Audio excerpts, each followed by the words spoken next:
This is the current federal tax developments for the week of October the 21st, 2024. Current federal tax developments are brought to you by Kaplan Financial Education and by your state Society of CPAs.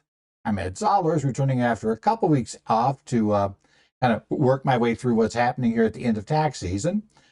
So we're now done with the individual filing season, so it's time to take a look at some of the things that have happened recently here in taxes. And first, we're going to look at an S corporation situation that was creative, at least, in finding multiple ways to have terminated their S status. Well, they only really terminated it once, but had that one not happened, they had backups that would have terminated it. So we find them going back and asking the IRS to essentially rule their first termination was inadvertent, and then all the successive ones that would immediately become terminating events became inadvertent as well. Please give us this ruling. And the IRS agreed, obviously, after having been paid for that amount, for that work.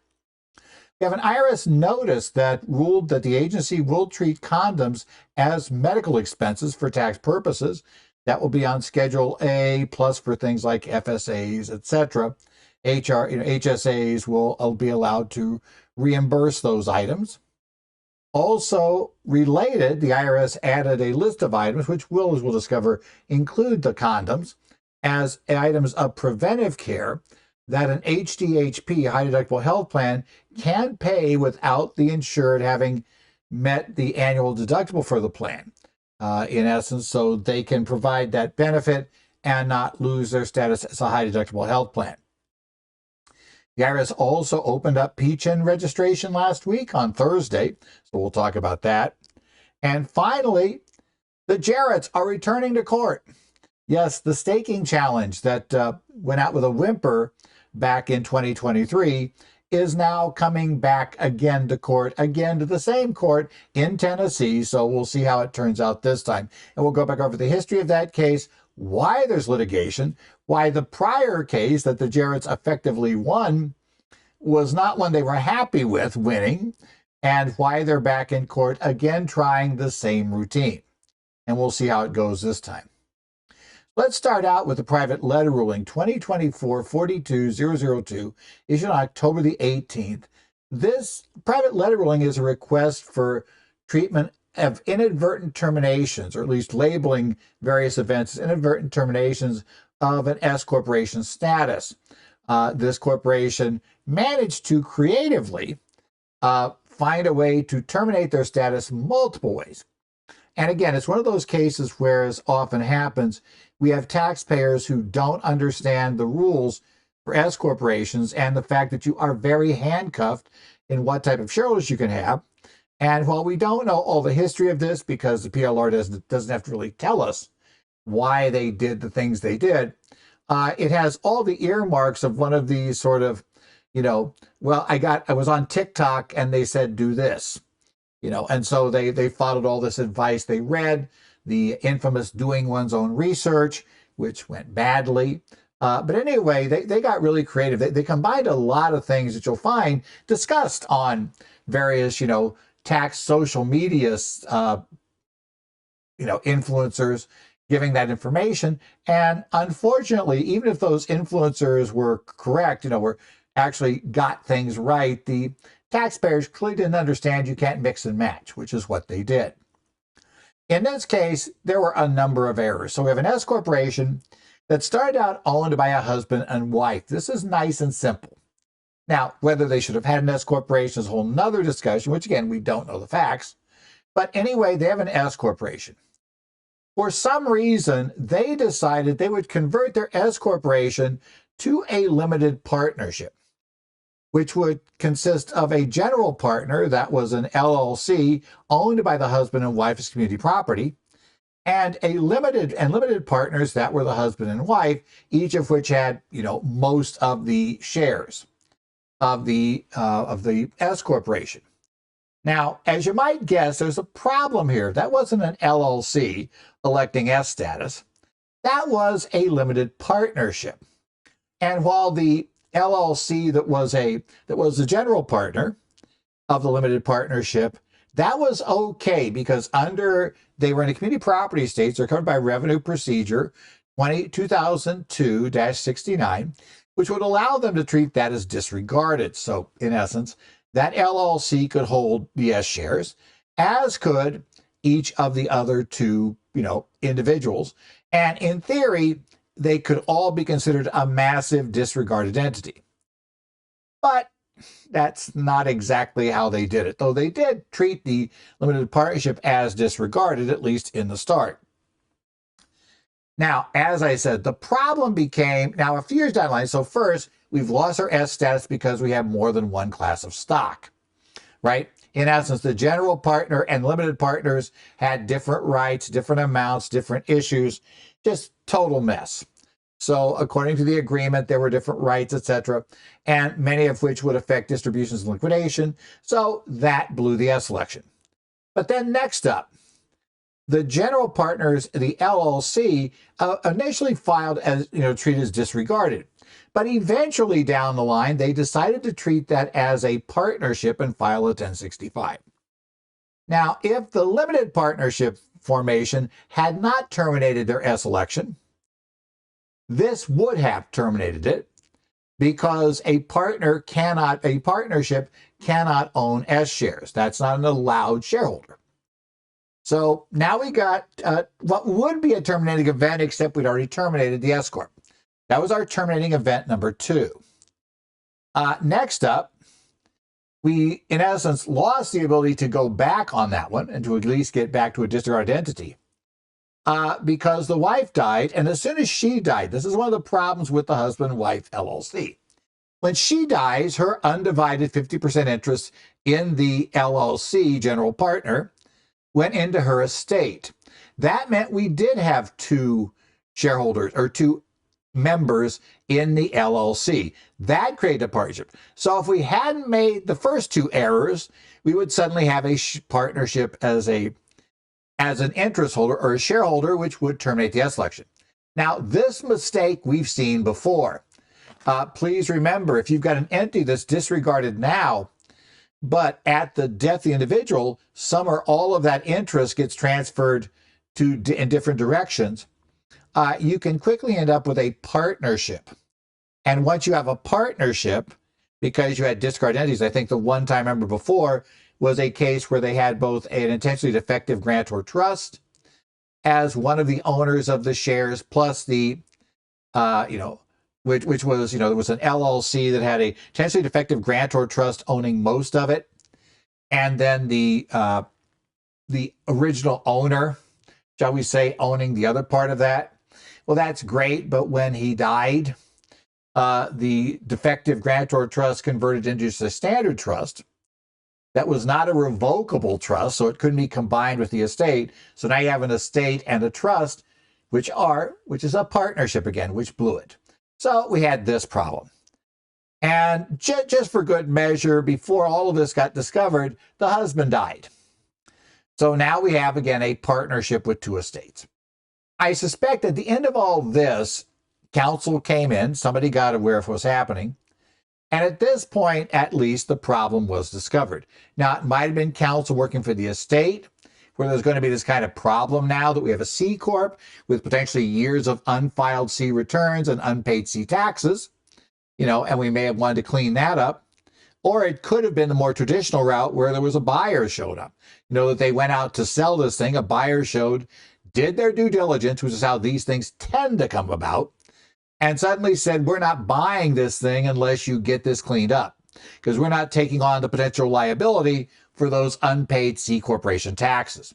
As you quickly discover, public companies do not take responsibility for errors they did not make. They are not going to just say, it's unlikely, they'll never raise it. Well, no, they will take no risks.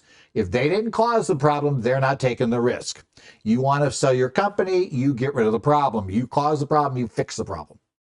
And as I said, I've always found it amazing that we as tax advisors all too often want to take ownership of a problem we had nothing to do with.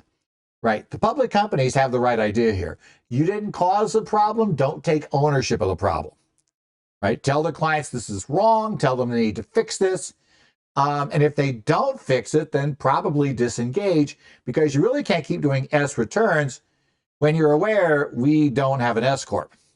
It was blown years ago and nobody got inadvertent termination relief because this is one of those things you do have to file for the private letter ruling and pay for it.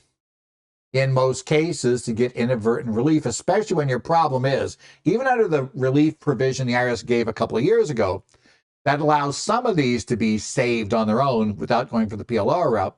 If the problem is documents, that's not covered by the ruling that came back. Was it 2022? We had a ruling that opened this up. That's not covered by that. Document problems are not covered. You have to go get the private letter ruling if it's a document problem. And whenever people do LLCs for S corporation status, they start playing this game, we all too often, our problem becomes a document problem. And those cost money to fix. So what they did, they went ahead and they asked for a private letter ruling to treat all the terminations as inadvertent. When they discovered the problem, they moved everything around, they reorganized, they went back to, I believe it said corporate status, and essentially the two estates became the shareholders, right? And everything worked back and everything was fixed on anything open to let them, because it always reported as if it flowed through. So their tax returns were in line with that being the structure. We now just converted to that being officially what's happening.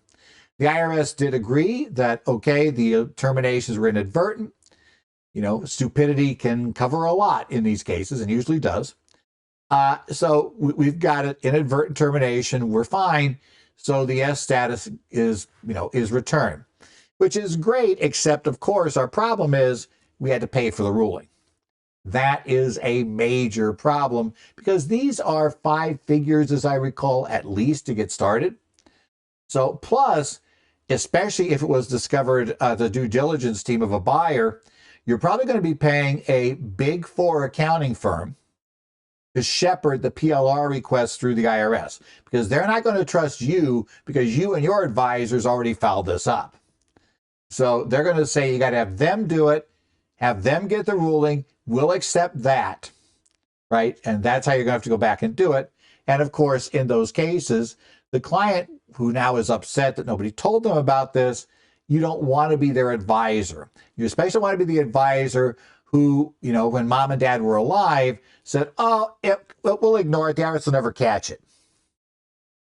Yeah, the IRS is not your problem. I've said it more than once in these cases. That's not your problem. Your problem is that due diligence team and when they come out. So with the relief, the big thing is be sure with all of your clients to keep an eye on whether the shareholders remain eligible ones for S status. And be sure the clients understand the restrictions. They are not to change, get new shares, form new entities, create new structures. I don't care what you read on the internet. We got to have a discussion or you're going to blow your S status.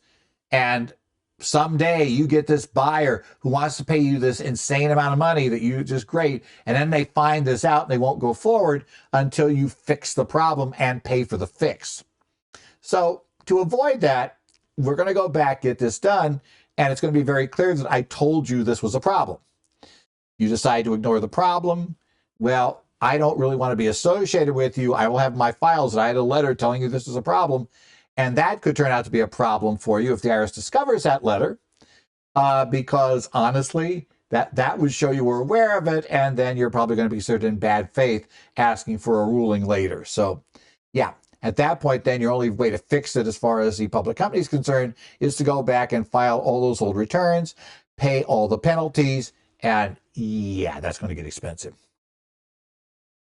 Next up, the IRS Notice 2024-71 that came out on the 17th of October.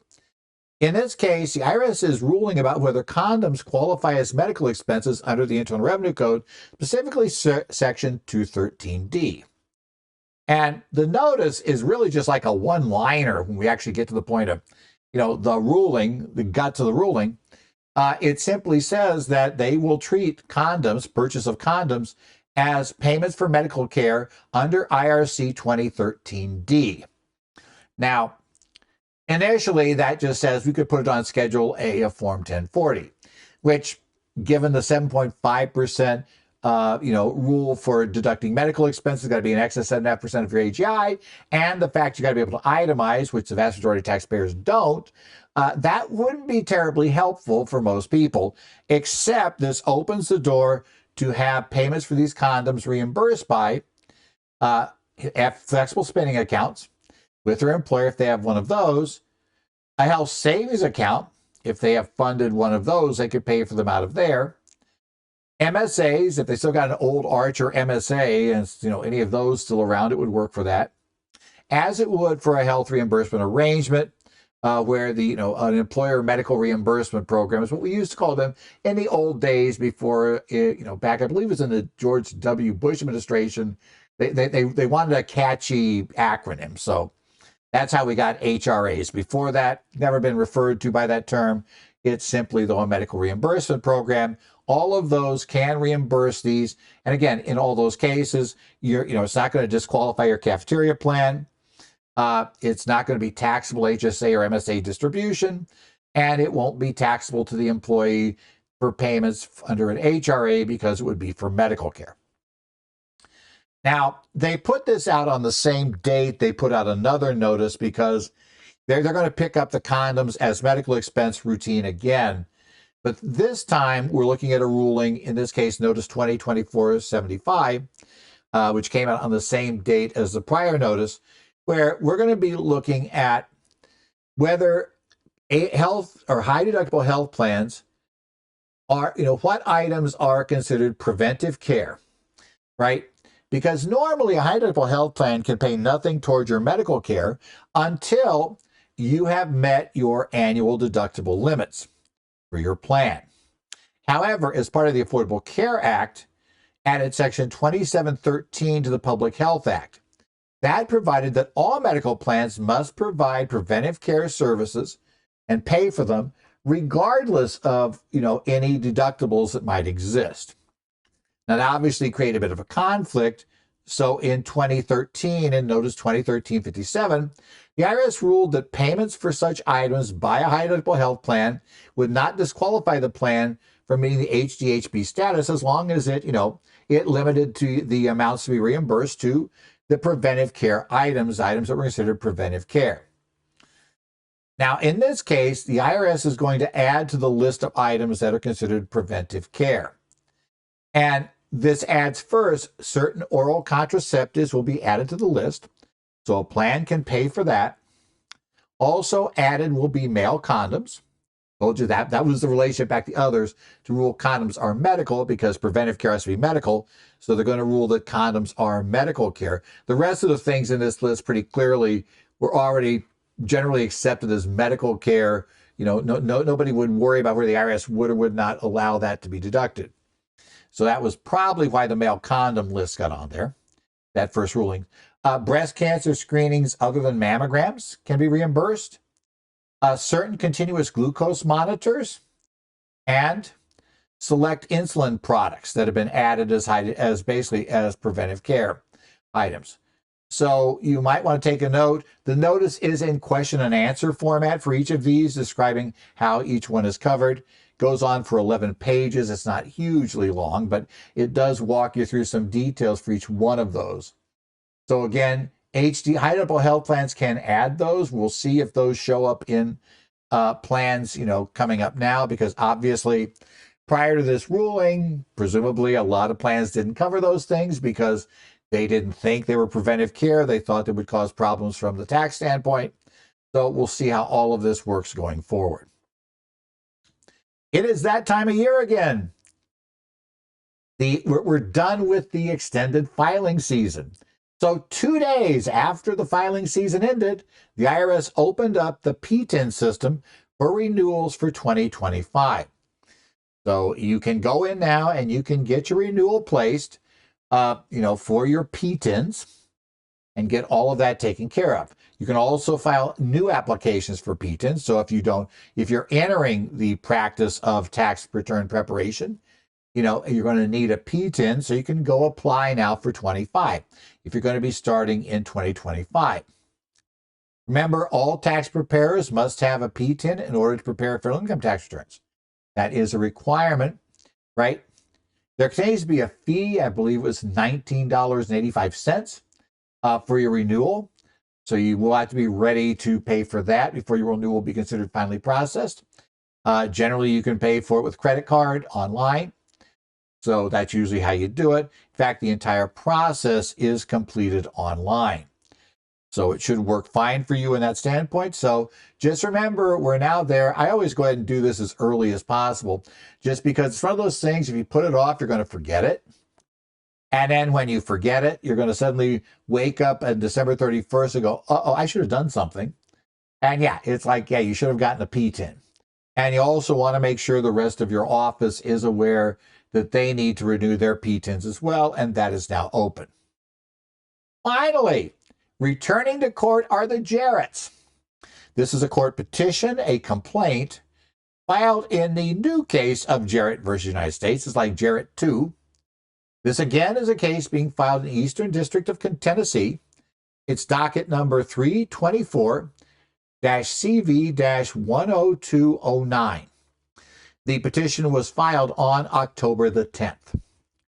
Now, this petition is a follow-up, and basically it's a case that's very similar to a case that Jarretts had previously litigated in the same district court. They had previously filed a suit for refund for taxes paid for staking earnings from holding cryptocurrency. Those of you who have clients involved in crypto know that we have generally moved from proof of work to staking as a way to basically create new cryptocurrency. And so in this case, when you stake, you effectively pledge cryptocurrency, and that pledged currency is what makes sure that, in essence, that you effectively participate, or you're in a pool that's going to participate in the system that adds transactions to the ledger. And this is meant to ensure that by doing staking, you're risking those if in fact you're not adding things properly and you're creating some sort of fraud and you get caught. And the system is set up pretty much to have everybody check your work so you get caught. But also then it awards every time something gets added to the blockchain. It will award cryptocurrency for that. So you'll earn some currency. And the point of this is to essentially pay to get the blockchain updated. And there are a lot of pools. I mean, it's random who gets chosen, but it's based on how much you pledge. So effectively, this is where some of the crypto accounts will look like you've got some sort of interest rate going, etc. It's basically staking, you get paid out in crypto. Now, the Jarretts had previously filed a return, paid tax on their staking income, filed a claim for refund with the IRS. The IRS had disallowed their claim, which actually from the Jarretts' perspective was good news. This is trying to get a test case. That's why it's a little backwards. However, the IRS counsel's office, basically, who were referred the case, the government figured out quickly why this case was being brought. They wanted to go to court and get a ruling that said that staking income was not taxable. That was their position. And the government didn't want a court ruling that quickly because the service had not yet officially published a position on the matter. So what they did was they essentially paid the Jarretts exactly what they requested in what turned out to be a successful attempt to moot the case. Now, that's a problem because, as I said, the Jarretts weren't really after that refund. The refund in question, if I remember the first one, was like less than $200. This is not going. There is no way a $200 refund would ever pay for the legal fees of filing a U.S. District Court case. Right? So the point of this was not the refund. The point of this was to try to get an opinion. And as you might guess, the Jarretts were not thrilled when the government appeared to have just said, you can't get an opinion, we just paid you off. We paid it out. So the Jarretts were unhappy about this, but both the trial court and the essentially Sixth Circuit Court of Appeals ruled that, sorry, what the law says is when you go to court, you can sue the IRS for a refund. And what you have a right to do is be paid the refund. That is essentially what the relief that you're allowed to get is get your refund. That's the relief you had asked for.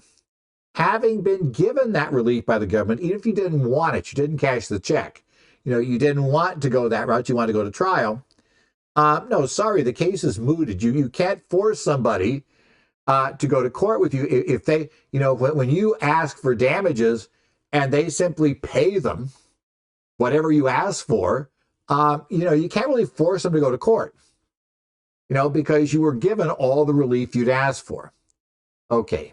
Now, following that being decided, actually slightly before the district court ruled and said, yep, it got thrown out, the IRS did finally issue Revenue Ruling 23-14. That ruling formally held that such payments are income. Okay. Now we're back. The Jarretts now are returning to court, right? They have again requested a refund.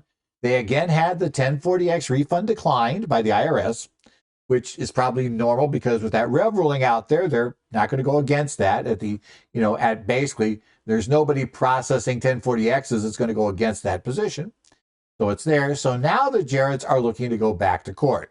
And again, the whole purpose of this case is to try and get a formal court ruling.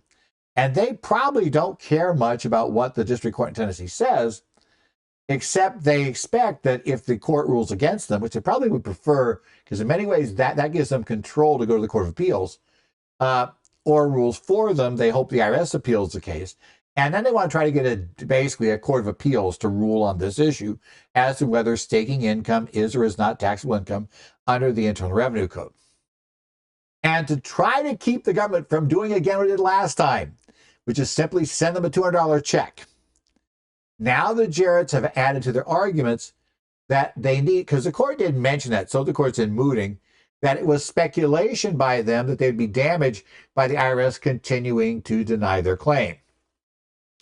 So now the IRS has denied it again. Now they're saying we've been damaged. So even if the IRS now says, okay, here's your check, we should be able to go to court and keep the IRS from continually denying our refund claims. So we'll need to keep an eye on this thing and see how the case moves forward. I don't know the Jarretts are going to do, we'll see what happens here. If I had to guess, I'm going to say probably because of Section 61. I suspect it will be counted as income. Unlike when we're talking about, previously we're talking about, when you show work performed, that at least you might have a better argument that you're manufacturing the coin. I still think that that's a strained view, but at least there you were doing something. Burning a lot of electric power, right? Did a lot of that stuff. With staking, you just simply put your stuff there. And you're just sitting back waiting for you eventually to win, to be the one to solve, your group solves the problem, and you'll get your interest off of that. So we'll have to see how the case moves going forward. This is being financed, I believe, by the Tezos, basically coin group, the one that backs that. So that's where this has come from. We'll just have to see how it works. If you have clients who have staking, though, you might want to keep your eye on this. If you're really an optimist, maybe even think that this will finally get to trial, maybe even get you in a position where you could file a claim for refund on your staking income. If so, fine, think about doing it. I don't know they get that excited at this point. I guess if you had a big number, you might as well, see if this case finally gets picked up. But otherwise, yeah, that's it. The catch with protective refund is you probably get the IRS to wait for this case to get solved. But if you just file a refund claim now and say it's vaguely protective in case anybody ever wins, the service has a pure right to just disallow it. And then you would have to be the one to go to court and win your case. At least if you don't get a case in 2 years.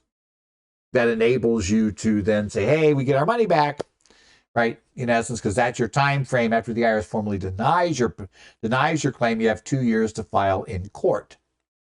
And that, by the way, and that clock only stops if you can get the IRS to agree to have the clock stop. You and the IRS must formally agree just to toll the statute. And so you're probably not going to get that. They would just disallow and send it back. But you might be able to tie it to Jarrett, or you might be able, especially if Jarrett goes to the Sixth Circuit. But that's kind of our status. Otherwise, this has been the current federal tax developments for this week. Next week could get interesting because I've got a weird schedule. in terms of going places. And I am going to be out of town talking to a firm or doing a session, live in-person session with a firm this week. That's become a rarity. I was talking with another CP instructor at Arizona's tax conference this week, and we both mentioned how, yeah, we just don't, our travel has gone down very, very dramatically. We usually are talking to a camera in our office these days, but I do have an actual live in-person session. It's across the country, so it takes me quite a while to get there. But I'll have that, and I have some more travel next week to deal with a couple of things. And I do have a couple of things. Let's see, I've got one tomorrow, it'll be Monday, which could be today when you're listening to this, that I'm going to be doing for Cal CPA. So I got a few things happening and going on. Otherwise, thanks for tuning in here. We will hopefully be able to continue to post this every week. Like I said, I'm hopeful next week, though I'm have to record on the road, that we'll be able to get this up and going. And so we will see you hopefully next week with a new update as we work through here under current federal tax developments.